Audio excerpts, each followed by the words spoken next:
Very good morning to all of you. Hope आप सब लोग बहुत अच्छे होंगे। तो आज 22 ऑफ जून है 2020। आज हम डिस्कस करने जा रहे हैं अपना थर्ड लेक्चर। मॉडर्न इंडिया हमने स्टार्ट की हुई है, मॉडर्न इंडिया का लेक्चर थर्ड। तो फ्रेंड्स, कल हमने जो लेक्चर डिस्कस किया था मॉडर्न इंडिया का लेक्चर सेकंड, वो बहुत ही इंपॉर्टेंट लेक्चर है। मैं आपको बता दूं, अगर आपने वो लेक्चर मिस किया हुआ है तो प्लीज़ उसको देख लेना, क्योंकि उस लेक्चर से आपको मॉडर्न इंडिया की पूरी क्लैरिटी हो जाएगी। ठीक है फ्रेंड, जो आज का हमारा टॉपिक रहने वाला है वो आज हम दो टॉपिक डिस्कस करेंगे मोस्टली, जो इम्पोर्टेंट टॉपिक माने जाते हैं। एक तो हम डिस्कस करेंगे जो रिवॉल्ट अगेंस्ट ब्रिटिश बिफोर 1857 और जो रिवॉल्ट ऑफ 1857। ठीक है फ्रेंड्स, तो स्टार्ट करते हैं। Revolt against British before 1857। तो सर, क्या जैसे 1857 का रिवॉल्ट हुआ, क्या उसके पहले कोई रिवॉल्ट नहीं हुआ था, या फिर अगर रिवॉल्ट हुए थे वो सक्सेसफुल क्यों नहीं हुए थे? हम इसके बारे में इसमें डिस्कस करने वाले हैं। जो 1857 का रिवॉल्ट हुआ था वो एक जो ब्रॉड लेवल पे रिवॉल्ट हुआ था, जो बहुत ही मतलब पॉपुलर हुआ। बट जो रिवॉल्ट की जो स्टार्टिंग हो गई थी वो 1857 से ही बहुत सारे जो छोटे छोटे रीजनल रिवॉल्ट स्टार्ट हो गए थे, और उन्हीं रीजनल रिवॉल्ट्स ने फाइनली एक बड़े नेशनल रिवॉल्ट का रूप ले लिया, जिसको हम 1857 का रिवॉल्ट बोलते हैं। ठीक है फ्रेंड्स, तो इसमें हम कुछ जैसे जो इंडियन थे उनकी ब्रिटिश के रिगार्डिंग जो रिसेंटमेंट थी वो स्टार्ट हो गई थी। उसका हमें कैसे पता चलता है? लाइक कुछ इवेंट्स हम डिस्कस करेंगे कि जो 1810 में एक बनारस हाउस टैक्स लगाया था ब्रिटिश ने।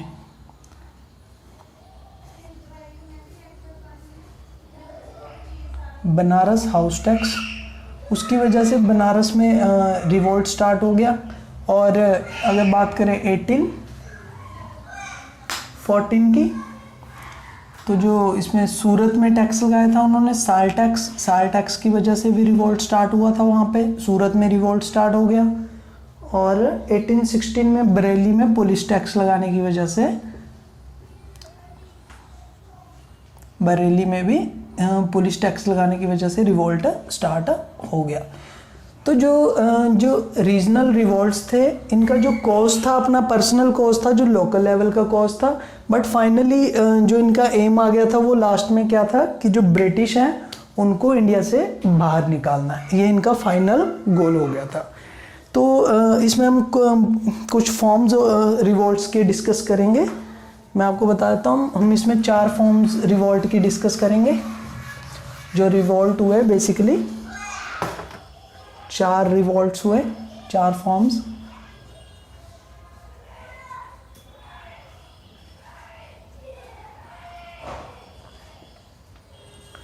जो पहला रिवॉल्ट हम डिस्कस करेंगे वो करेंगे जो हमारा सिविल अपराइजिंग हुई थी।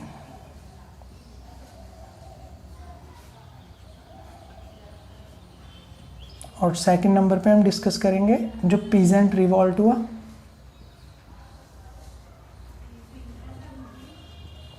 थर्ड पे ट्राइबल।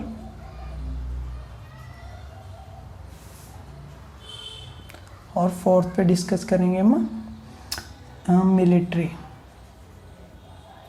जो मिलिट्री के लोग हैं उन्होंने भी रिवॉल्ट किया था। ठीक है फ्रेंड्स, तो अगर मैं बात करूं सिविल अपराइजिंग की, तो जो इसमें वर्ड सिविल इंडिकेट करता है, तो इसका कोई डिफेंस वगैरह से कोई लेना देना नहीं है। अगर हम सोचें कि डिफेंस एक साइड और सिविल जो बाकी, सिविल में हम काउंट करेंगे कि जो लोग थे मोस्टली, जैसे जो डिपोज्ड किंग्स थे, जो उनके डेस्केंडेंट्स थे किंग्स के, जो बचे हुए थे वहाँ पे, और जो जिम्मेदार थे लाइक और जिम्मेदार के अलावा जो पॉलीगर्स जिनको हम बोलते हैं, साउथ इंडिया में पॉलीगर्स बोलते हैं उनका, और जो आर्टिस्ट की क्लास थी अपनी, जो प्रिस्टले क्लास थी, ये सारे सिविल अपराइजिंग का ही पार्ट है। तो हम देखेंगे कि जो सिविल अपराइजिंग थी इनके कॉजेज़ क्या थे।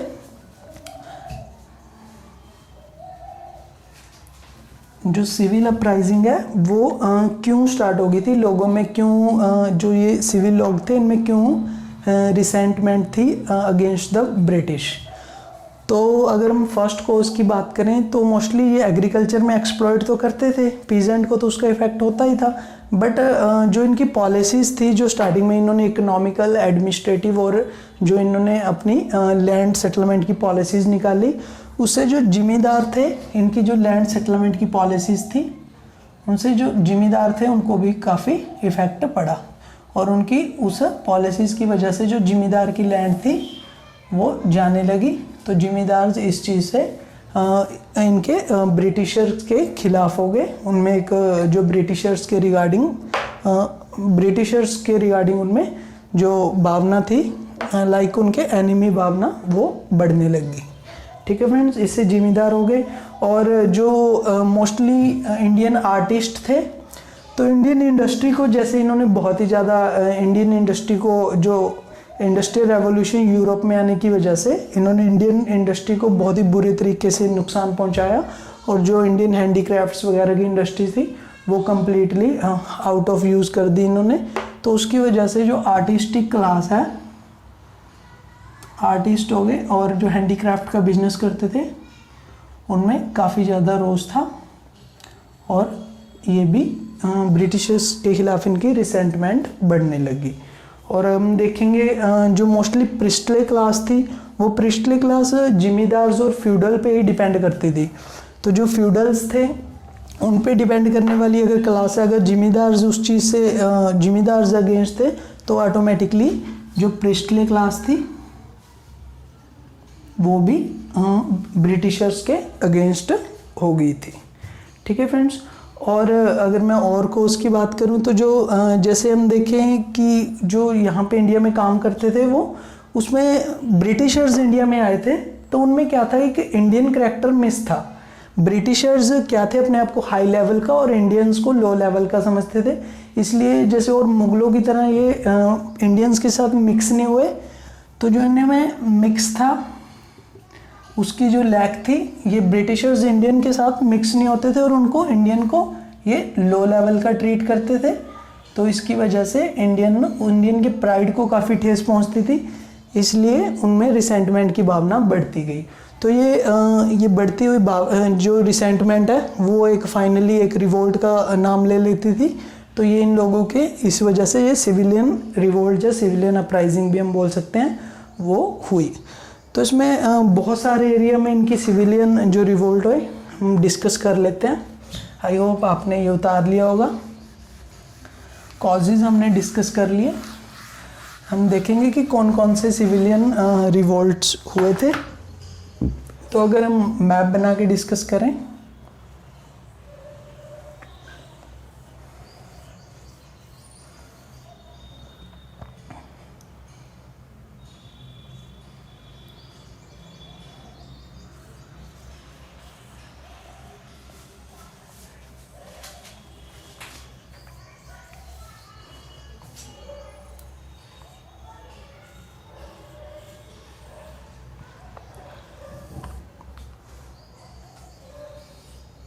ठीक है फ्रेंड्स, हम देखेंगे जैसा भी मैप बना है, कोई ज़्यादा अच्छी ड्राइंग नहीं है, बट एक अंडरस्टैंडिंग हो जाएगी इस मैप के थ्रू हमारे कि जो किस किस एरिया में कैसे कैसे रिवॉल्ट हुए थे। तो अगर मैं अपने पंजाब साइड की बात करूं यहाँ पे, तो एक कूका रिवॉल्ट हुआ था, कूका रेवेलियन भी इसको बोलते हैं। तो ये पंजाब साइड रिवॉल्ट हुआ था। और मैं इस साइड कच्छ में गुजरात की बात करूं तो गुजरात में कुछ रिवॉल्ट्स हुए थे जो वो कच्छ रिवेलियन भी बोलते हैं उसको, कच्छ रेवेलियन। ठीक है, और गुजरात में एक सूरत सैल्ट रिवॉलियन हुआ था जो सूरत में हुआ था, सूरत सैल्ट रिवॉल्ट या अपराइजिंग भी बोल सकते हैं। और गुजरात में एक और हुआ था जिसको हम वगैरह रिवॉल्ट, जब वगैरह रेवेलियन भी बोलते हैं, वगैरह रिवेलियन। ठीक है फ्रेंड्स, ये लिस्ट में आप नेम याद रख लेना, मैं इसमें जो भी इम्पोर्टेंट है मैं उनको डिस्कस करने वाला हूँ उसके बाद, ये मैप के बाद। ठीक है, और जो अगर हम देखें बेदनूर का जो कर्नाटका अपना रीजन है, कर्नाटका में बेदनूर का रिवोल्ट हुआ था। और एक केरला रिवॉल्ट भी हुआ था जो केरला में हुआ था, उसको केरला रिवॉल्ट के नाम से बोला जाता है। और अगर बात करूं तमिलनाडु की, तो इसमें जो इम्पोर्टेंट रिवॉल्ट हुआ था वो हुआ था पॉलीगर रिवॉल्ट। जो पॉलीगर रिवॉल्ट है वो तमिलनाडु में हुआ था। और तमिलनाडु में हुआ था एक और दीवान वैली थम्पी रिवॉल्ट, जो दीवान वैली थम्पी रिवॉल्ट हुआ था।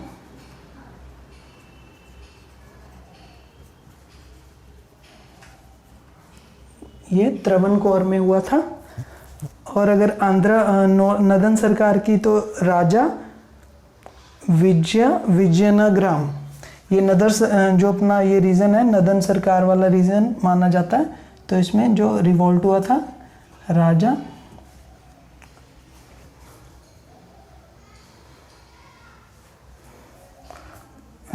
विजयनगरम, ठीक है। ये रिवॉल्ट हुआ था हमारा आंध्र प्रदेश में। और अगर मैं बात करूं उड़ीसा में 2 रिवॉल्ट हुए थे मोस्टली।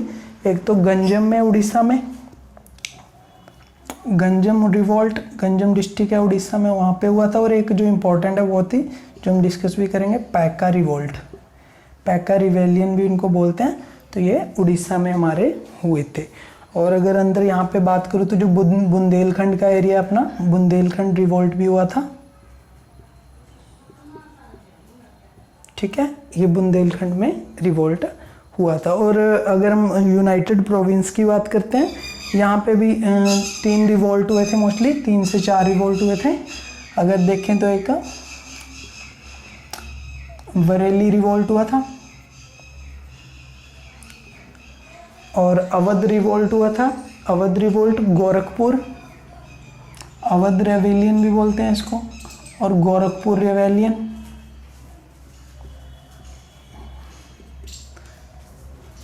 और इसके बाद एक हाथरस में हुआ था यूपी में, हाथरस रिवॉल्ट भी यहाँ पे ही हुआ था, ठीक है फ्रेंड्स। उसके बाद अगर मैं बात करता हूँ असम की, असम में मेयोमारीज और अहम रिवॉल्ट हुआ था। असम में यहाँ पे लिख देते हैं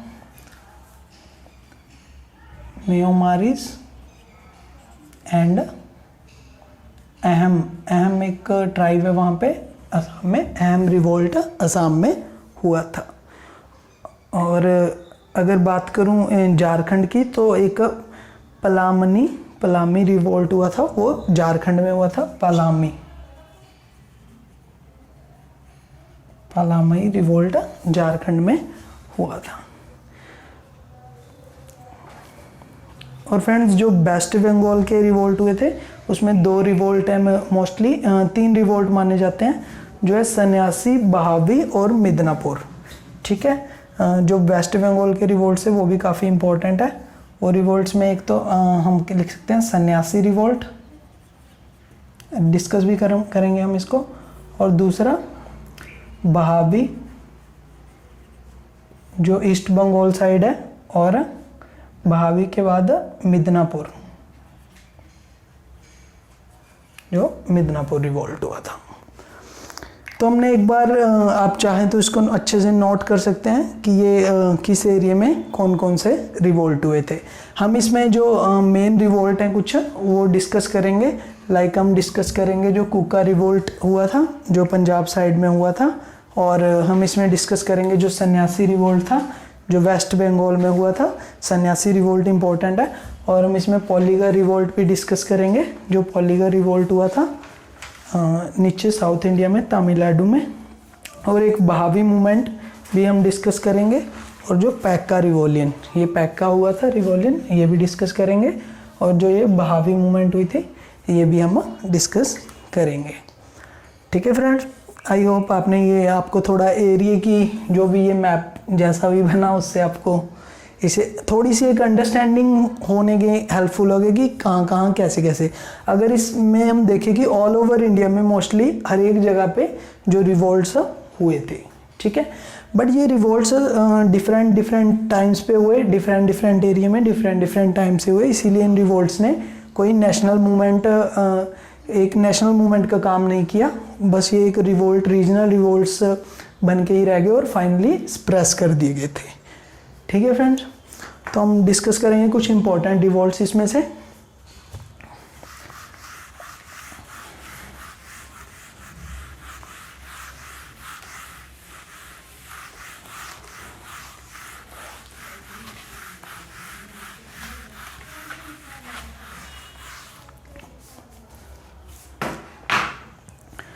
सबसे पहले डिस्कस करेंगे हम सन्यासी रिवोल्ट।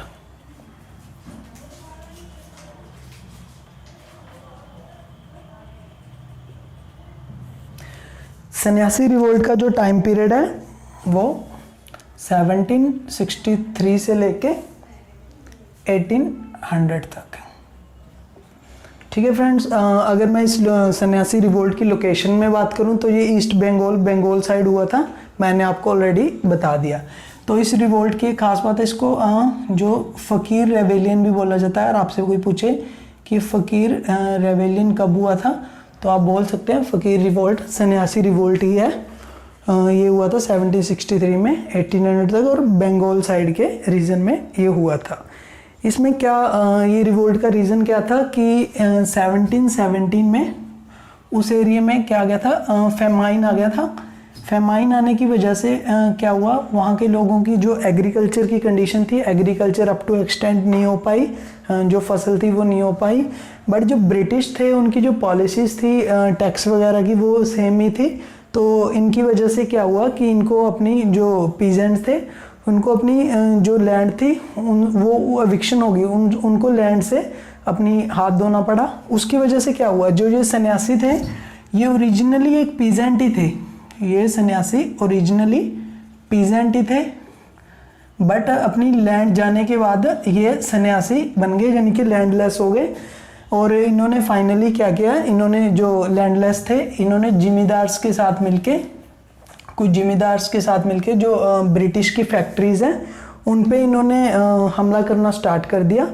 तो हमला करने से क्या हुआ, जो ब्रिटिश फोर्सेस से फिर इनका मुकाबला हुआ और ये फाइनली इनको सप्रेस कर दिया गया।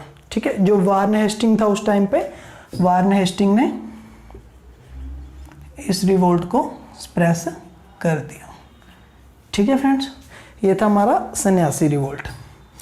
अगर मैं दूसरे इम्पोर्टेंट रिवोल्ट की बात करूं, वो आता है हमारा पॉलीगर रिवोल्ट।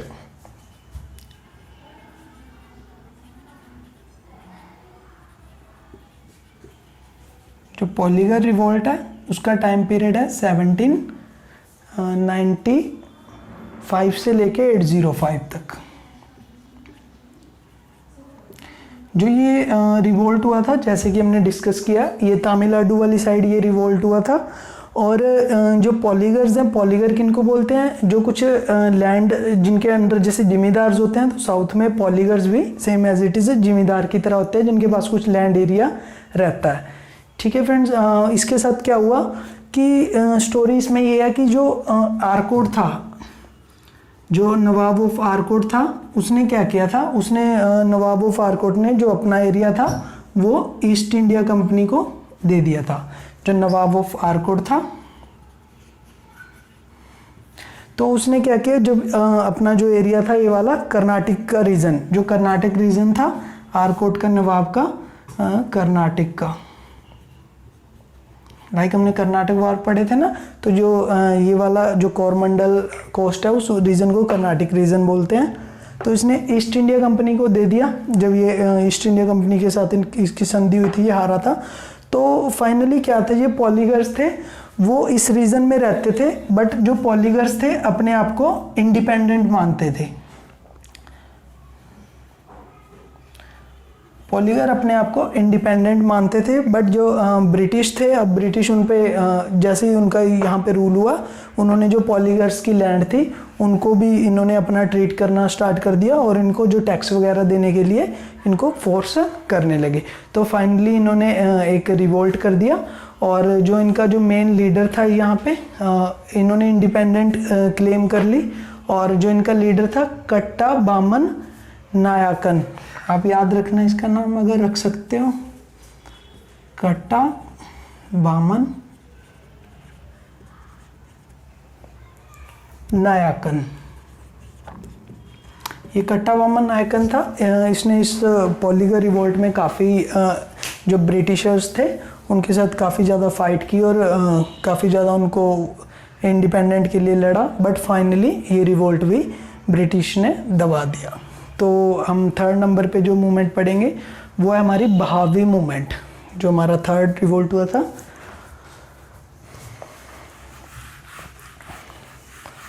थर्ड इम्पोर्टेंट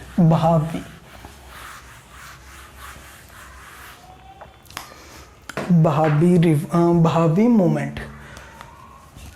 तो अगर मैं बहावी मूवमेंट के टाइम पीरियड की बात करूं तो जो 1860 में ये हुआ था,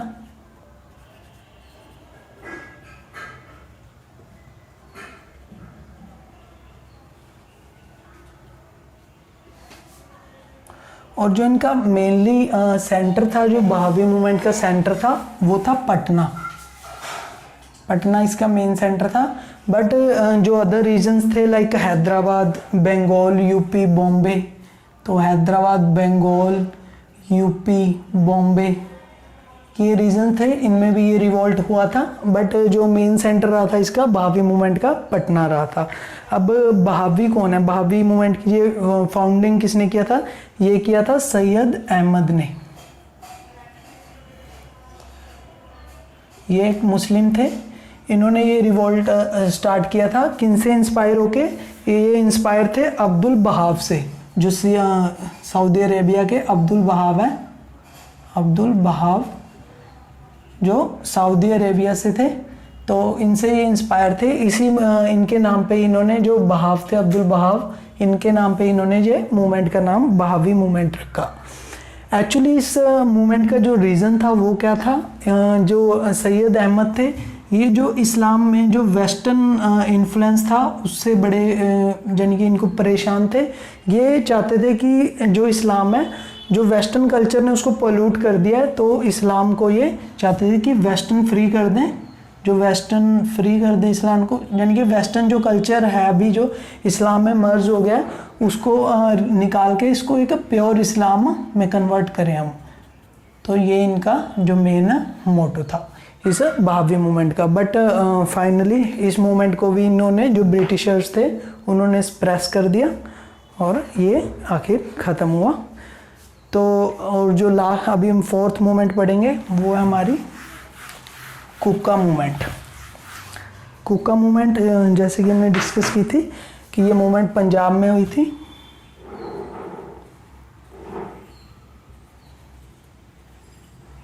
कुका मूवमेंट, और जो इनका टाइम पीरियड था इस मूवमेंट का वो 1860 था, ठीक है। और ये जो रीजन था इसका वो पंजाब में हुई थी। एक्चुअली कुकाज कौन थे? कुकाज एक सिख थे, जो ये मूवमेंट के जो फाउंडर थे मेनली वो हैं भगत जवाहर मल।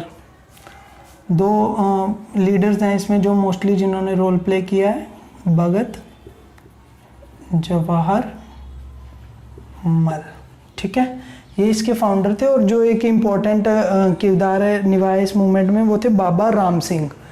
जो बाबा राम सिंह थे उनको नामधारी सिख जिन्होंने स्थापना की थी,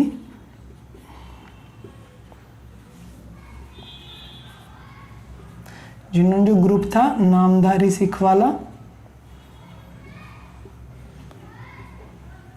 उसकी स्थापना की थी बाबा राम सिंह। इस मूवमेंट के इम्पोर्टेंट लीडर थे।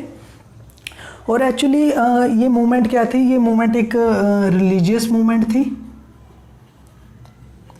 रिलीजियस मूवमेंट कैसे कि इसमें जो वर्क किया जाता था ओरिजिनली, तो वो एक रिलीजियस काम ये लोग करते थे, जैसे ये कास्ट सिस्टम वगैरह को डिप्रेस करना और डिस्करेज करना, और जो आपस में जो डिफरेंसेस हैं उनको दूर करना, और जो हमारी सोशल जीवल है like consumption of meat, alcohol, इन चीज़ों को ये दूर करते थे। तो ये रिलीजियस, इनके रिलीजियस वर्क की ये मूवमेंट थी। और जो इनका काम था, और जैसे इंटरकास्ट मैरिज वगैरह, विडो रीमैरिज, ये इनके काम थे। बट फाइनली जैसे कि ब्रिटिश ने पंजाब पे एनेक्सेशन कर लिया, तो ये रिलीजियस मूवमेंट क्या हुआ, ये एक पॉलिटिकल मूवमेंट में कन्वर्ट होगी। और जो ये पॉलिटिकल मूवमेंट में रिलीजियस मूवमेंट कन्वर्ट होगी। और इन्होंने क्या किया, इन्होंने जैसे ये खुद के बुने हुए कपड़े पहनते थे, तो इन्होंने जो स्वदेशी का और दूसरा इन्होंने जो ब्रिटिश के लॉ थे उनको बाइकआउट करना स्टार्ट कर दिया, और जो ब्रिटिश की एजुकेशन थी तो बाइकआउट करना स्टार्ट कर दिया। तो जो स्वदेशी और जो बाइकआउट का आइडिया था नॉन कोऑपरेशन मूवमेंट का, वो फर्स्ट टाइम यहाँ पे देखा गया था जो कोका मूवमेंट में थी। ठीक है फ्रेंड्स, ये एक रिलीजियस मूवमेंट थी जो पंजाब के एनेक्सेशन के साथ पॉलिटिकल मूवमेंट में कन्वर्ट होगी। फिर इन्होंने स्वदेशी और बाइकआउट का स्टार्ट कर दिया, और फाइनली ये मूवमेंट भी ब्रिटिशर्स के द्वारा सप्रेस कर दी गई। ठीक है फ्रेंड, तो हमने ये मूवमेंट पढ़ी। इसमें एक रह गया हमारा पैक्का रिवेलियन। तो पैक्का रिवेलियन भी हम पढ़ लेते हैं। वो हुआ था 1817 में, यहाँ पे लिख देते हैं।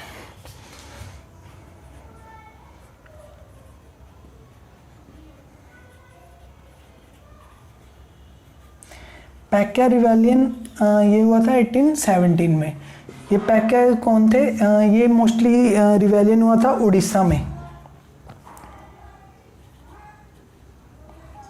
ठीक है फ्रेंड्स, तो इसमें क्या हुआ था कि जो ये थे, एक ये लैंडेड मिलिटिया थे, जो पैक्कास थे, एक मिलिट्री ऑर्गेनाइजेशन थी, एक मिलिटिया ही थे एक तरह से। तो और ये रेंट फ्री लैंड को एंजॉय करते थे। बट जैसे ही जो रेंट फ्री लैंड को एंजॉय करते थे ये, बट जैसे ब्रिटिशर्स ने उड़ीसा पे कब्जा किया, तो जो मिलिटिया थे इनको जो डाउनग्रेड, इनकी पोजीशन और इनके प्रेस्टीज को डाउनग्रेड कर दिया। तो इन्होंने जो उड़ीसा के नवाब थे, उनके जो सेनापति थे, उनके साथ मिलके एक रिवेलियन किया। बट फाइनली इस रिवेलियन को भी ब्रिटिश ने सप्रेस कर दिया। तो यहाँ ख़त्म होते हैं हमारे जो सिविलियन अपराइजिंग थे। तो अभी हम पढ़ेंगे जो हमारे सेकेंड टाइप ऑफ मूवमेंट्स हैं, और सेकेंड टाइप ऑफ अपराइजिंग है वो है पीजेंट अपराइजिंग।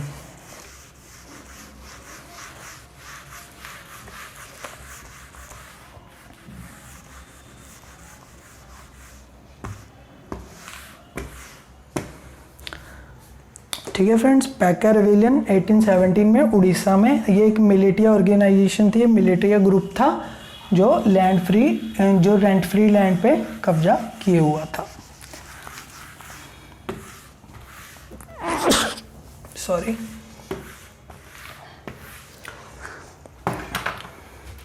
तो हम सेकंड पढ़ेंगे अब, पीजेंट रिवोल्ट। तो जो पीजेंट थे, पीजेंट्स उस टाइम पे जैसे ही सिविल अपराइजिंग हुई, तो पीजेंट्स के भी कुछ कॉजेज थे। पीजेंट का मेन कॉजेज तो यही था कि जो ब्रिटिशर्स थे, उनकी जो पॉलिसीज़ थी वो जैसे जिमीदार्स को उन्होंने ओवर पावर दे रखी थी, और जो एडमिनिस्ट्रेशन के थ्रू भी वो करप्ट प्रैक्टिस के थ्रू वो रिच थे, उनकी हेल्प करते थे पुअर्स को एक्सप्लॉइट करने में। तो जो टैक्स वगैरह बहुत ज़्यादा इंक्रीमेंट होने लग गया। टैक्स वगैरह इंक्रीमेंट होने की वजह से क्या हुआ, जो किसान थे उनमें जिमीदार्स के रिगार्डिंग बहुत ज़्यादा एक तरह से एक दरार बढ़ने लगी, और जिसकी वजह से ये दरार ने फाइनली एक रिवोल्ट का नाम ले लिया। तो जो पीजेंट रिवोल्ट थे, जो एक्सप्लॉयटेशन होती थी मनी लैंडर्स, क्योंकि अगर ये मनी लैंडर के पास जाते थे तो मनी लैंडर इनको जो इंटरेस्ट चार्ज करते थे बहुत ही ज़्यादा होता था। तो फाइनली ये एक डेप्ट क्राइसिस में फंस जाते थे, और इनको अपनी लैंड को फाइनली लूज़ करना पड़ता था। तो इस वजह से अगर ये इतनी सारी इनके साथ हो रहा था तो रिवेलियन तो होंगे ही। तो ये कुछ पीजेंट रिवेलियन हुए, तो हम कुछ पीजेंट रिवेलियन भी डिस्कस करेंगे। जो पहला पीजेंट रिवेलियन हुआ, नारकेल बेरिया अपराइजिंग।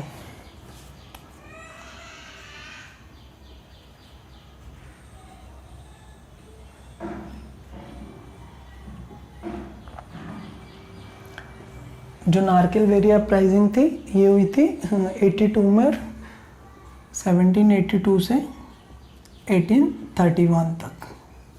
ठीक है फ्रेंड, जो ये मोस्टली हुई थी, ये वेस्ट बंगाल के रीजन में हुई थी। एक्चुअली हुआ क्या था कि एक जो वहाँ पे पीजेंट था, मुस्लिम पीजेंट था, टीटू मीर के नाम से एक मुस्लिम पीजेंट था, और टीटू मीर, और जो मुस्लिम था। बट जो वेस्ट बंगाल में अगर मैं देखूँ, जो जिमीदार्स थे, लैंडलॉर्ड्स थे, वो मोस्टली हिंदूज थे।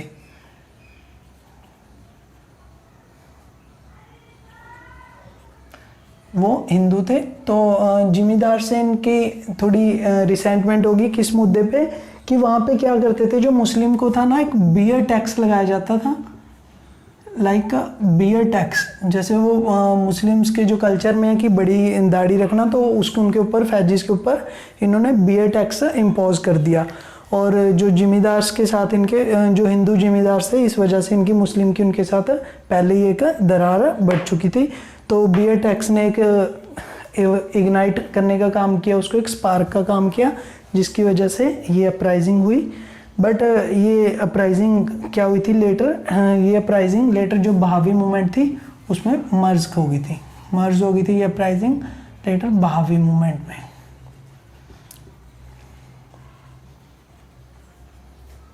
ठीक है, जो सेकंड पीजेंट अपराइजिंग है हम देखेंगे इसमें पागलपंथीज। पागलपंथी कौन थे और ये अपराइजिंग कब हुई? द पागलपंथीज।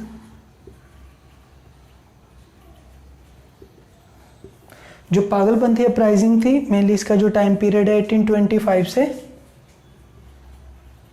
35 तक है। ठीक है फ्रेंड्स, और जो ये पागलपंथी थी, ये मोस्टली क्या थे, एक ट्राइबल लोग थे, एक ट्राइबल थे जो होजोंग और गैरो ट्राइब को बिलोंग करते थे। जो एक देखें अगर इनको पागलपंथीज को, तो ये एक सेमी रिलीजियस ग्रुप था।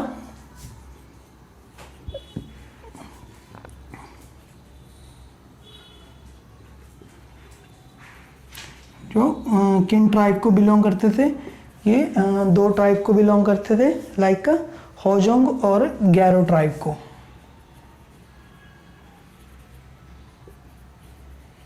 यानी कि ये एक पागलपंथी थे, एक ट्राइबल थे। तो जो इनको हेड कर रहा था, फाउंड कर रहा था, वो था करम शाह। आप याद रख सकते हैं, पागलपंथी को जो लीड करने वाला था, हेड करने वाला था, उसका नाम है करम शाह। ठीक है फ्रेंड्स, करम शाह इसको हेड कर रहा था। तो इसमें क्या हुआ था, जो ये पागलपंथी थे इन ग्रुप में, इन्होंने जिमीदार्स पे अटैक करना स्टार्ट कर दिया। जैसे इन्होंने जिमीदार्स पे अटैक किया, तो जिमीदार्स को क्या था, ब्रिटिश की सपोर्ट थी। तो ब्रिटिश की सपोर्ट के साथ ही उन्होंने इन पागलपंथी को क्या कर दिया, इनको सप्रेस कर दिया। ठीक है फ्रेंड्स, तो जो हम आगे थर्ड टाइप की मूवमेंट पढ़ेंगे, वो पढ़ेंगे इसमें फैजी रिवॉल्ट।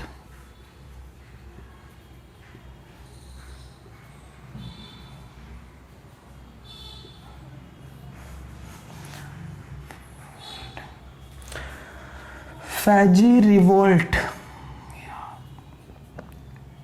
ठीक है फ्रेंड्स, तो जो फैजी रिवोल्ट हुआ था, उसका जो अगर हम टाइम पीरियड की बात करें, उसका जो टाइम पीरियड था मोस्टली 1838 से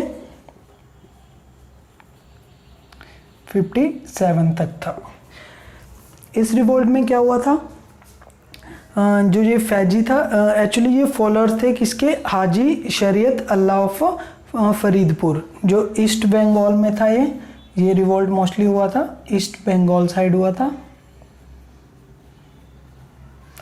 ये भी एक मुस्लिम रिवोल्ट था, और जो फॉलोअर थे किनके, हाजी शरीयत अल्लाह।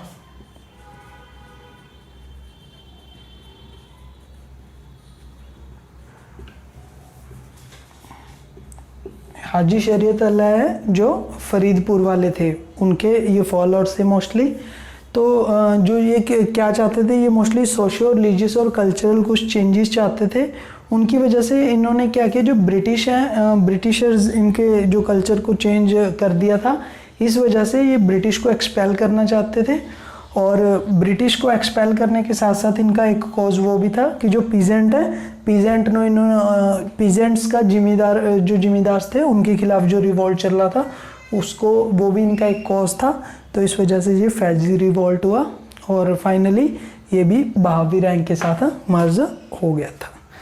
ठीक है, और हम फोर्थ पढ़ेंगे मोपला रिवॉल्ट।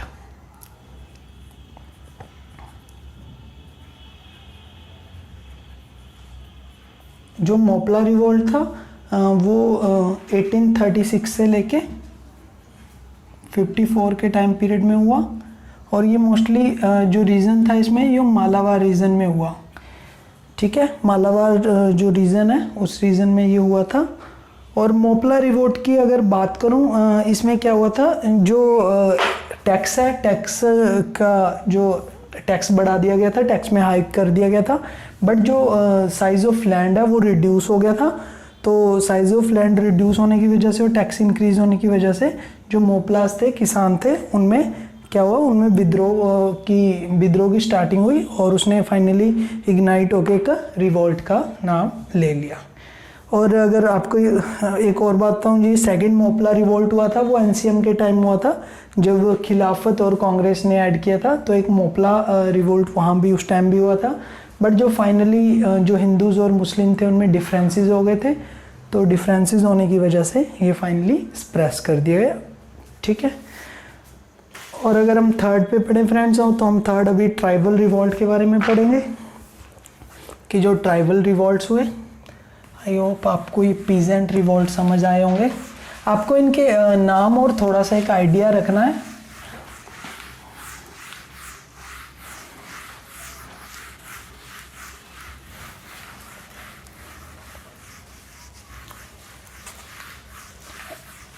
एक्चुअली जो चीज़ ज़्यादा इंपॉर्टेंट है उसमें ज़्यादा टाइम कंज्यूम करूँगा, मैं इसको थोड़ा जल्दी इसलिए करवा रहा हूँ क्योंकि जो इसमें इंपॉर्टेंट है मैं उसको ज़्यादा मेंशन कर रहा हूँ। बाकी रिवोल्ट्स बहुत सारे हुए हैं तो उनको हम मेंशन भी नहीं कर सकते। तो हम पढ़ेंगे ट्राइबल रिवोल्ट।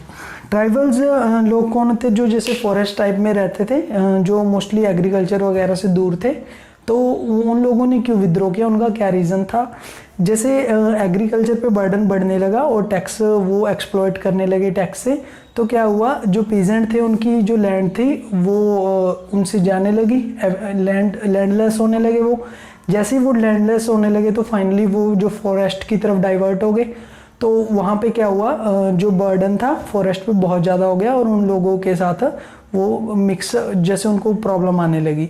और जो सेकंड रीज़न था वो ये था कि जो ब्रिटिशर्स थे उन्होंने फॉरेस्ट को काट के वहाँ भी एग्रीकल्चर स्टार्ट कर दी और जो फॉरेस्ट की कमर्शियलाइजेशन स्टार्ट कर दी थी।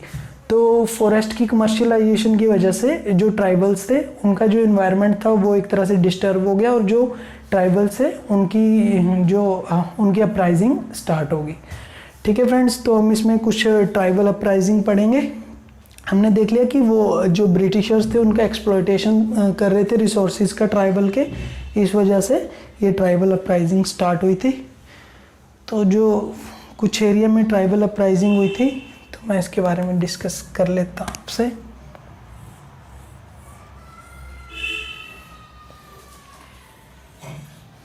ठीक है, ये हमने जो इंडिया का नीचे वाला पोर्शन है, डेक्कन वाला, वो बनाया।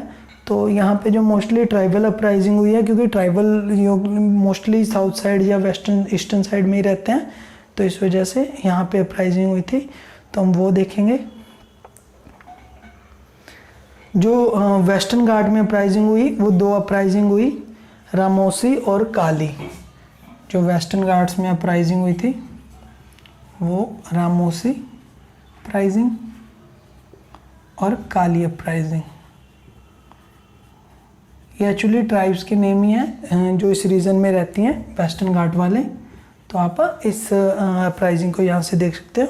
और जो ये तमिलनाडु वाला रीजन है, यहाँ पे हुई थी कोंड अपराइजिंग। तो कोंड यहाँ पे रहते हैं, तो कोंड अपराइजिंग इस साइड में हुई थी। और अगर आंध्र प्रदेश की मैं बात करूँ तो यहाँ पे कोयाज रहते हैं, तो कोया अपराइजिंग हुई थी यहाँ पे। ठीक है, आंध्र प्रदेश वाले टाइम रीजन में। और जो राजमहल हिल्स है, राजमहल हिल्स में दो इम्पोर्टेंट अपराइजिंग हुई थी, पहाड़ी रेवेलियन और संथाल रेवेलियन। आप इनको देख सकते हैं, जैसे ये राजमहल हिल्स थे अपने, ठीक है, प्लेटू के ऊपर। तो यहाँ पे क्या हुई थी, दो अपराइजिंग हुई थी, एक तो पहाड़ी रेवेलियन और संथाल रेवेलियन। ठीक है, आप इनको याद रख सकते हैं। और अगर टाइम पीरियड की बात करूं तो ये पहाड़ी रेवेलियन हुआ था 1778 में, और जो संथालन अपराइजिंग हुई थी वो हुई थी 1855 से 56 तक। ठीक है फ्रेंड्स, ये पहाड़ी अपराइजिंग हुई थी। और एक जो छोटा नागपुर का प्लेटू है वहाँ पे हो एंड मुंडा अपराइजिंग हुई थी हमारी यहाँ पे, जैसे छोटा नागपुर का प्लेटू है, हो एंड मुंडा अपराइजिंग। और जो सिंहभूम का प्लेटू है वहाँ पे कोप म्यूटिनी हुई थी हमारी, सिंहभूम के प्लेटू के पास कोप म्यूटिनी।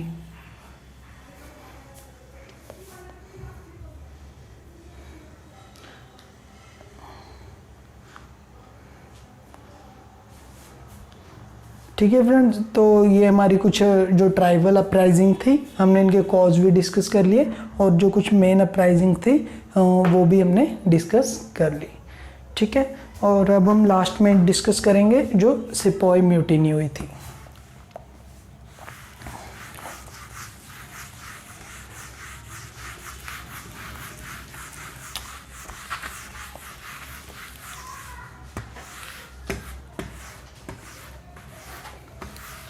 सिपोई म्यूटिनी, अभी जो सिपोई म्यूटिनी के कॉजेज थे वो हम कॉजेज डिस्कस करेंगे। लाइक जो मिलिट्री रिवॉल्ट हुआ, जो सिपोई म्यूटिनी भी इनको बोलते हैं अगर हम बोलें।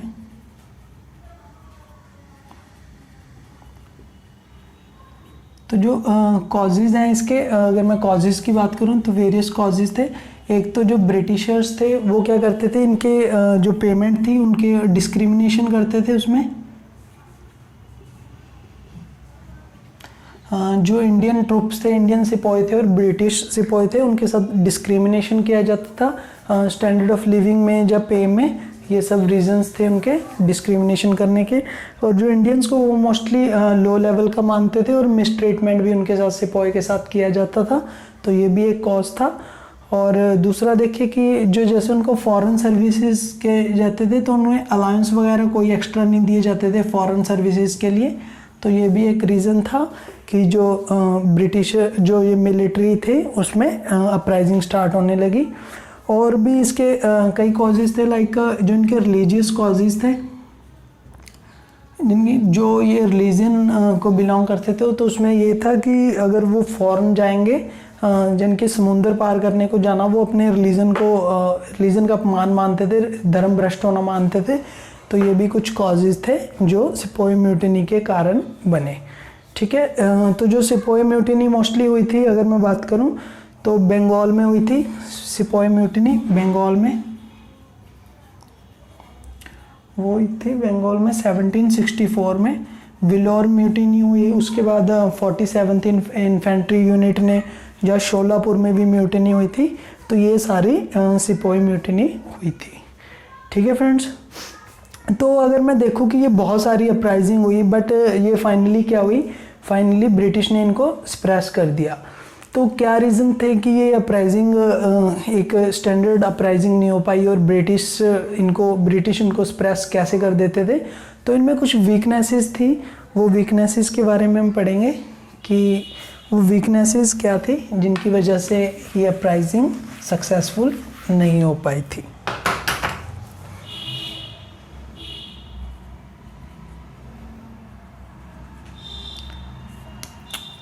अगर मैं फर्स्ट वीकनेस की बात करूं तो वीकनेस क्या थी इनमें कि जो ये अपराइजिंग होती थी ये डिफरेंट टाइम्स पे डिफरेंट जगह पे हुई, ताकि जैसे एक जगह पे इस साइड होती थी इस टाइम पे, तो उससे कुछ साल बाद यहाँ पे हुई।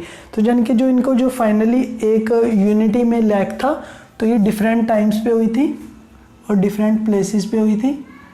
डिफरेंट टाइम डिफरेंट प्लेसेस पे होती थी, ये डिफरेंट ही प्लेसेस होते थे। तो इस वजह से ये अपराइजिंग सक्सेसफुल ज़्यादा नहीं हो पाई। और दूसरा जो इनका हर एक का कॉज था, अपना एक पर्सनल कॉज था, तो लोकल कॉज थे इनके, तो लैक ऑफ लोकल कॉज था और लैक ऑफ नेशनलिज्म था इनमें। तो कोई सबका जो कॉमन कॉज नहीं था जो अपराइजिंग हो रही थी, सबके एक अपना पर्सनल लेवल पे कॉज होता था, उसके लिए अपराइजिंग होती थी। इस वजह से ये अपराइजिंग ज़्यादा यूनाइट और स्ट्रेंथ नहीं गेन कर पाई, क्योंकि इनके एक पर्सनल कॉज ही रहते थे। अगर देखूँ तो जो इनके मेथड्स होते थे लड़ने वगैरह के, तो इनके जो मेथड थे वो बिल्कुल एब्सोल्यूट मेथड थे, जिनकी पुरानी टेक्निक्स थी, और जो इनके आर्म्स थे वो भी पुराने थे, और जो ब्रिटिश के जो लेटेस्ट आर्म थे उनका मुकाबला बिल्कुल ही नहीं कर सकते थे। तो ये अपराइजिंग इजीली सप्रेस उनके द्वारा कर दी जाती थी। और अगर देखो कुछ लोग जो अपराइजिंग करते थे, अगर थोड़ा बहुत कंसेशन मिल जाता था तो उससे पैसिफाई भी हो जाते थे।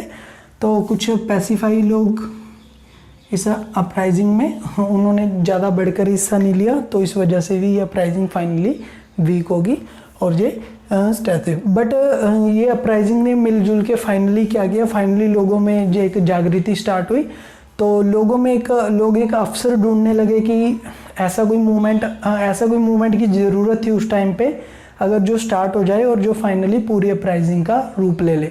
तो वो जो रिवोल्ट हुआ 1857 का, वो एक इसी का जो लोगों में एक रोष था, उसी को गुस्सा लोगों ने उसमें शो किया।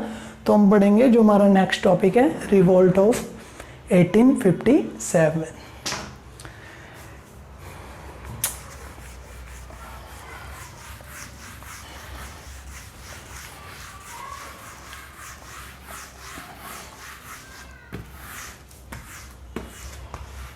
ठीक है फ्रेंड्स,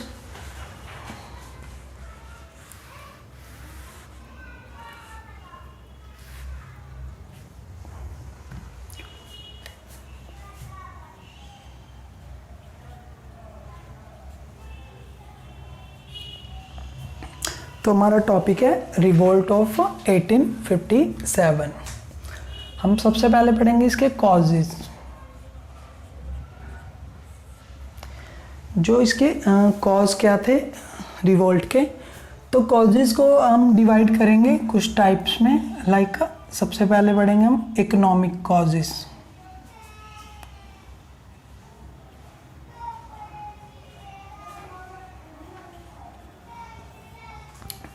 इकोनॉमिक कॉज क्या थे कि उस टाइम पे अगर हम बात करें जो इकोनॉमिकल कंडीशन थी, इंडिया की जो इकोनॉमी थी ब्रिटिश से पहले एक सेल्फ सफिशिएंट इकोनॉमी थी। ठीक है, तो जो इंडियंस थे वो जो भी इनको ज़रूरत थी वो वहाँ पे ग्रो कर लेते थे और एक सेल्फ सफिशिएंट इकोनॉमी थी। बट ब्रिटिश के आने से क्या हुआ, ब्रिटिश यहाँ से रॉ मटेरियल लेके जाने लगे, बट इंडिया को जो किसी चीज़ की डिमांड नहीं थी, तो इंडिया को एक फ़ायदा भी था कि वो बदले में क्या लेते थे, वो गोल्ड सिल्वर या कुछ प्रीशियस स्टोन्स उनसे लिया करते थे। उस टाइम पे इंडिया को सिंक ऑफ प्रीशियस स्टोन्स भी बोला जाने लग गया था, क्योंकि वहाँ पे बहुत सारी प्रीशियस मेटल आने लगी थी। बट फाइनली क्या हुआ कि जैसे ब्रिटिश में इंडस्ट्रियल रेवोल्यूशन आया, उन्होंने क्या किया, जो रॉ मटेरियल लेके वहाँ पे ले जाके यहाँ पे जो अपना माल जो फिनिश्ड गुड थी वो इंडिया में सेल करनी स्टार्ट कर दी, जिससे इंडियन इंडस्ट्री को बहुत ज़्यादा लॉस हुआ। और उन्होंने वैसे भी जो इंडियन इंडस्ट्री थी लाइक हैंडीक्राफ्ट इंडस्ट्री और चीज़ें, इनको बहुत ही ज़्यादा डिस्करेज किया। तो ये भी एक इकोनॉमिकल बहुत बड़ा रीज़न बना जो 1857 की अपराइजिंग का बना। ठीक है फ्रेंड्स, तो इकोनॉमिक कॉज क्या था कि जो यहाँ की इंडस्ट्री थी वो इन्होंने स्प्रेस करनी स्टार्ट कर दी थी। और जो दूसरा रीज़न था इसका वो था एडमिनिस्ट्रेटिव रीज़न।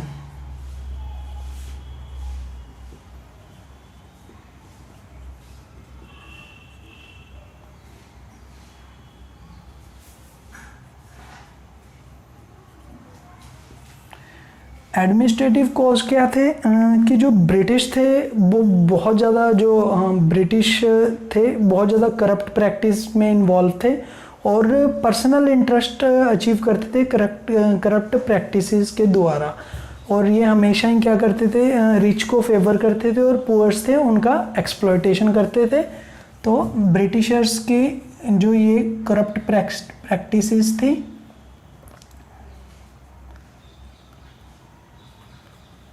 करप्ट प्रैक्टिसेस के कारण एडमिनिस्ट्रेटिव में वो था। और दूसरा जो एम्प्लॉयमेंट थी, जो ब्रिटिश में हाई रैंक की पोजीशंस होती थी वो सिर्फ ब्रिटिशर्स को ही दी जाती थी, मोस्टली इंडियंस को हाई रैंक की एम्प्लॉयमेंट नहीं दी जाती थी।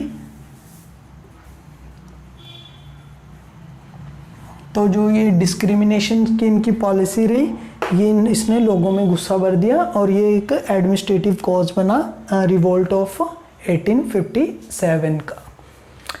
ठीक है फ्रेंड्स, आई होप आपको बहुत अच्छे से समझ आ रहा होगा। तो और अगर मैं कहूँ थर्ड कॉज के बारे में, तो वो है सोशल कॉज।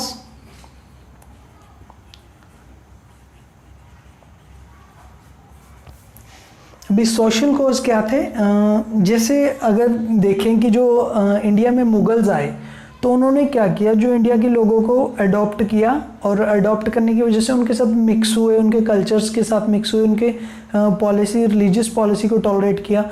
बट ये थे, ये सोशल थे, सोशली अपने आप को जो एक रेयर और सुपीरियर कास्ट मानते थे और इंडिया को एक लो कास्ट मानते थे। इसीलिए ये इंडिया के साथ, इंडियन लोगों के साथ इनमें मिक्स नहीं हुए, और जिसकी वजह से जो इंडियन लोग थे वो इंडियन लोगों के प्रेस्टीज को यहाँ पे ठेस पहुंची थी। इस वजह से ये एक सोशल कॉज था, जो लोगों में डिफरेंसेस थे ब्रिटिशर्स के रिगार्डिंग। ठीक है फ्रेंड्स, अगर मैं देखूँ फोर्थ पे पॉलिटिकल कॉज,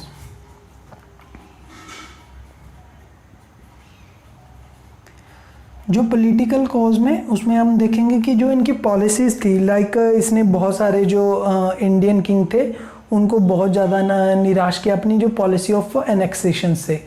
इन्होंने बहुत सारे राजाओं के राज को अपने ब्रिटिश एम्पायर में मिला लिया, और जो इनमें एक मुहिम पॉलिसी थी डलहौजी की, doctrine of lapse. Doctrine of lapse हमने डिस्कस भी की थी। क्या होती थी कि जिनके कोई संतान नहीं होती थी उनके किंगडम को ब्रिटिशर हथिया लेते थे। तो इस पॉलिसी की वजह से मोस्टली बहुत सारे जो लोग थे, बहुत सारे किंग थे, राजा थे, उनमें ब्रिटिशर्स के रिगार्डिंग गुस्सा बनने लगा। और अगर फिफ्थ देखें रिलीजियस कॉज,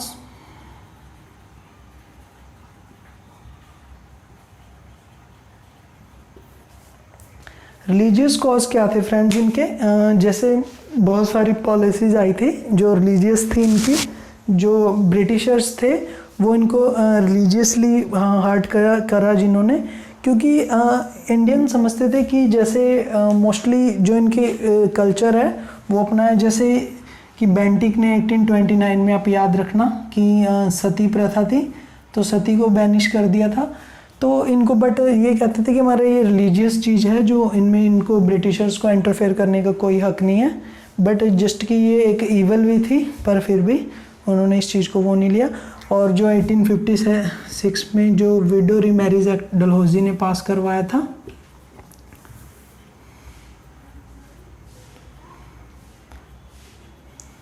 और दूसरा जो इनका जो रिलीजियस थे, ये मोस्टली क्या करना चाहते थे, क्रिश्चियनिटी का स्प्रेड करना चाहते थे, क्रिश्चियन बनाना चाहते थे लोगों को।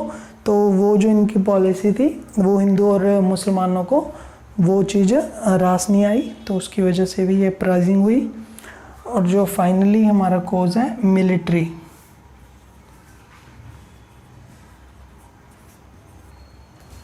जो मिलिट्री कॉज क्या थे कि जो ये इंडियंस थे जो फर्स्टली ब्रिटिश सेना में जब जैसे स्टार्टिंग में भर्ती हुए थे, तो उनको कोई बाउंडेशन नहीं थी कि वो जैसे अपने कल्चर के अकॉर्डिंग रह सकते हैं, लाइक ईयरिंग्स वगैरह पहन सकते हैं और टर्बन वगैरह पहन सकते हैं। बट फाइनली क्या हुआ, इन्होंने एक स्टैंडर्ड जैसे यूनिफॉर्म सेट कर दी, तो उसमें क्या था कि वो उनको जो रिलीजियसली जो चीज़ें वो पहनते थे वो उनसे उतरवा दी गई। वो उनके मिलिट्री में एक रोष का कारण बनी। और दूसरा क्या था कि जो इनका जो 1854 में डलहौजी ने पोस्ट ऑफिस एक्ट पास किया था, उसमें क्या कर दिया कि जो ये मिलिट्री थे, सिपाही थे, तो उनको जो कोई पोस्ट करना होता था उसके चार्जेस वगैरह लगते थे। और फाइनली एक कैनिंग ने भी एक चिंगारी लगाई, जो था इसने अलाउंस अबॉलिश कर दिया 1856 में। उसने क्या कर दिया था, जो अलाउंस इनको मिलते थे बाहर जाने के फॉरेनर्स के, वो अलाउंस इनके वो कर दिए थे। इस वजह से भी क्या हुआ, जो ब्रिटिशर्स के खिलाफ इनमें रोष पैदा होने स्टार्ट हो गए। अभी अगर कहें कि ये मूवमेंट थी, ये एक जो 1857 का रिवॉल्ट था, ये क्वेश्चन उठता है कि अगर हम इसके करैक्टर ऑफ रिवॉल्ट देखें कि इसके रिवॉल्ट का करैक्टर क्या था, कि ये एक सिपाही म्यूटिनी थी या एक नेशनल लेवल का रिवोल्ट था। अगर मैं इसके करैक्टर को डिस्कस करूं तो मैं इसको एक सिपाही म्यूटिनी भी नहीं बोल सकता, ना ही इसको मैं एक नेशनल लेवल की मूवमेंट बोल सकता हूं। इसको सिपाही म्यूटिनी क्यों नहीं बोल सकते, क्योंकि ये स्टार्टिंग बेशक एक सिपाही मिलिट्री ने की थी, क्योंकि जो बैरकपुर छावनी है वहाँ पे जो इनफील्ड राइफल दी गई थी, जिसमें वो काऊ और पिग के बीफ की वो चर्बी जिनको मुंह से छीलना पड़ता था, जो उनकी रिलीजियस सेंटिमेंट्स को हर्ट करने लगी, तो वहाँ से इसकी शुरुआत हुई थी।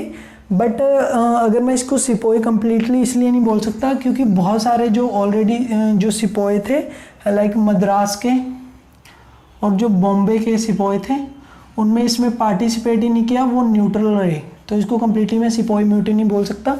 इनफैक्ट कि जो पंजाब था और जो गोरखास थे वो उन्होंने ब्रिटिश का साथ दिया और वो ब्रिटिशर्स की तरफ से लड़े, तो ये कम्प्लीटली मैं इसको सिपोई म्यूटिनी नहीं बोल सकता।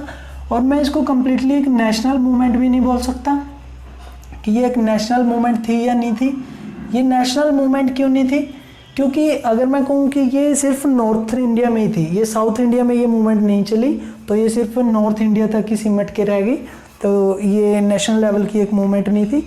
बट इसमें जैसे सिपोई इसलिए नहीं बोल सकता क्योंकि इसमें खाली मिलिट्री नहीं, इसमें बहुत सारे जैसे कुछ जिमीदार्स थे, पीजेंट थे, ट्राइबल थे, सब ने इसमें पार्टिसिपेट किया।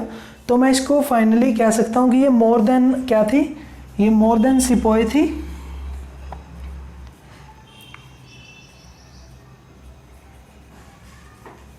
बट लेस देन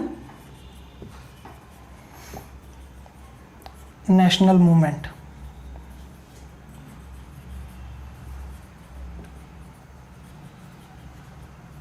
ठीक है फ्रेंड्स, अगर मैं इसको करेक्टर को डिफाइन करना चाहूँ तो ये मोर देन सिपोई म्यूटिनी बोल सकता हूँ इसको, बट ये नेशनल मूवमेंट से एक लेस थी।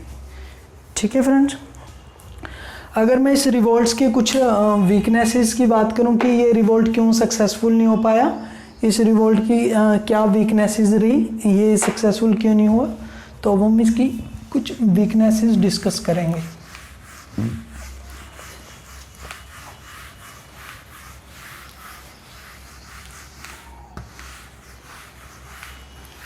हाँ फ्रेंड, मैं आपको एक इसका जो सोर्स है मेरा, आज मैंने इसको स्पेक्ट्रम के साथ साथ जो अपने वाजीराम के नोट्स हैं उनको फॉलो किया है, तो आज जो आप पढ़ रहे हो रिवोल्ट ऑफ 1857 वो वहीं से पढ़ रहे हो। तो जो वीकनेसेस रही इस रिवोल्ट की वो क्या थी,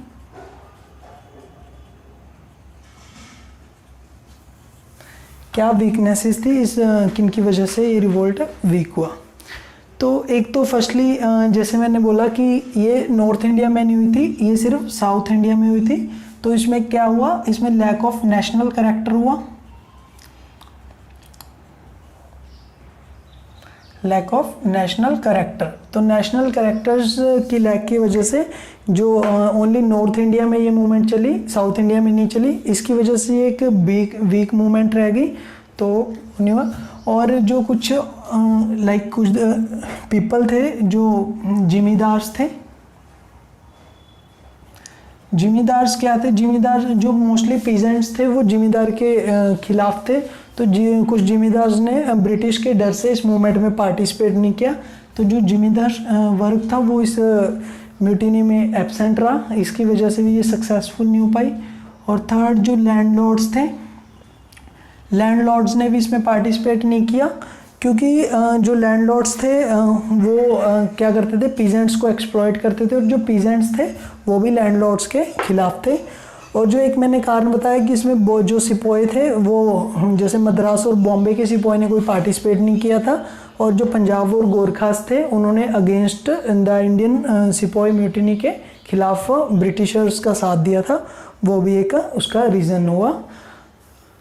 और जो हमारी एजुकेशन क्लास थी वो भी इसका, उन्होंने भी इसमें पार्टिसिपेट नहीं किया क्योंकि एजुकेशन क्लास का मानना ये था कि जैसे जो सती प्रथा है, विडो रीमैरिज है, ये जो उनको रिफॉर्म्स थे वो उनको पसंद आए और वो चाहते थे कि ब्रिटिशर्स ये रिफॉर्म सही कर रहे हैं, बट वो ब्रिटिशर्स के साथ नहीं थे, बट फाइनली वो न्यूट्रल रहे। तो अगर और कारण करूँ कि जो ब्रिटिशर्स थे उनके पास फंड और जो लेटेस्ट वेपन्स थे उनकी कमी नहीं थी, बट जो इंडियंस थे उनके पास लेटेस्ट फंड वगैरह की काफ़ी कमी थी, ये भी एक उनकी वीकनेस का कारण रहा। तो इस वजह से ये मूवमेंट फेल कर दी गई, फाइनली स्प्रेस कर दी गई। तो बट कोई भी मूवमेंट होती है कुछ ना कुछ इम्पैक्ट ज़रूर छोड़ के जाती है, तो हम इसके इम्पैक्ट डिस्कस कर लेते हैं कि क्या क्या इम्पैक्ट पड़े कि बिफोर रिवोल्ट और आफ्टर रिवोल्ट क्या क्या डिफरेंसेस हुए, क्या क्या इम्पैक्ट पड़े। तो जो सबसे बड़ा इम्पैक्ट पड़ा था वो पड़ा था कि उस टाइम पे ब्रिटिशर्स को एक एहसास हो गया था कि लोगों में अगर ऐसे ही रोष बढ़ता रहा तो लोगों को क्या करना चाहिए, लोगों को कुछ ऐसा ज़रिया प्रोवाइड करना चाहिए। तो लास्ट में फाइनली उन्होंने जो बहुत बाद की बात है कि कांग्रेस भी उन्होंने इजाज़त दे दी थी बनाने की, कि जो लोगों का गुस्सा एक तरीके से निकलता रहेगा।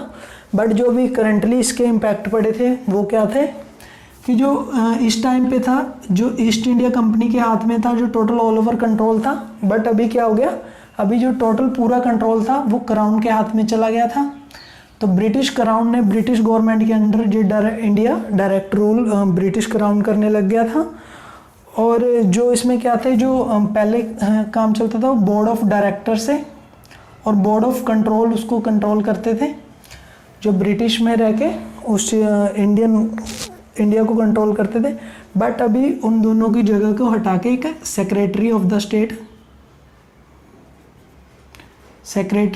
स्टेट को नियुक्त किया गया, जो अभी उस चीज़ को, जो ब्रिटिश पीएम को डायरेक्ट रिस्पॉन्सिबल होने लगा। और जो थर्ड था इसमें जो गवर्नर जनरल था उसकी काउंसिल को क्या बना दिया, वाइसरॉय में कन्वर्ट कर दिया गया। ठीक है। और जो फाइनली क्या थी, जो ब्रिटिशर्स ने देख लिया कि हमारी जो एनेक्सेशन की पॉलिसीज़ थी, एनेक्सेशन की पॉलिसी के कारण जो बहुत सारे किंग्स में क्या हुआ, रोष पैदा होने लग गया। तो उन्होंने जो अपनी एनेक्सेशंस की पॉलिसी थी इसको बंद करना स्टार्ट कर दिया। तो ये थे फ्रेंड जो 1857 के रिवोल्ट के इम्पैक्ट हुए। और उसके बाद क्या हुआ फाइनली, उसके बाद हम जो आगे ब्रिटिशर्स ने जो कुछ रेगुलेटिंग एक्ट पास किए जिसमें वो कंपनी को रेगुलेट करना स्टार्ट करते रहे। उसके बाद जो कुछ चार्टर एक्ट भी आए, और उसके बाद उन्होंने जो कांग्रेस की स्थापना की। तो हम जो आगे का पार्ट है वो हमारे लेक्चर 4th में पढ़ेंगे। आई होप आप लोगों को ये लेक्चर बहुत अच्छे से समझ आया होगा। मे भी अगर आपको कुछ इसमें कमी लगती है तो आप कमेंट में बिल्कुल ज़रूर लिखें, आपका राइट है। तो फ्रेंड्स क्योंकि ये मेरे लिए भी एक प्राउड की बात है कि मेरे को अपनी गलती का एहसास होगा और मैं उस चीज़ को इम्प्रूवमेंट करूँगा। तो फ्रेंड्स ऑल द बेस्ट कल के लेक्चर के लिए, और ये आज के लेक्चर के लिए। आपने इतने अच्छे से पेशेंसली सुना और इस चीज़ को आप बहुत अच्छे से समझे, उसके लिए थैंक यू सो मच।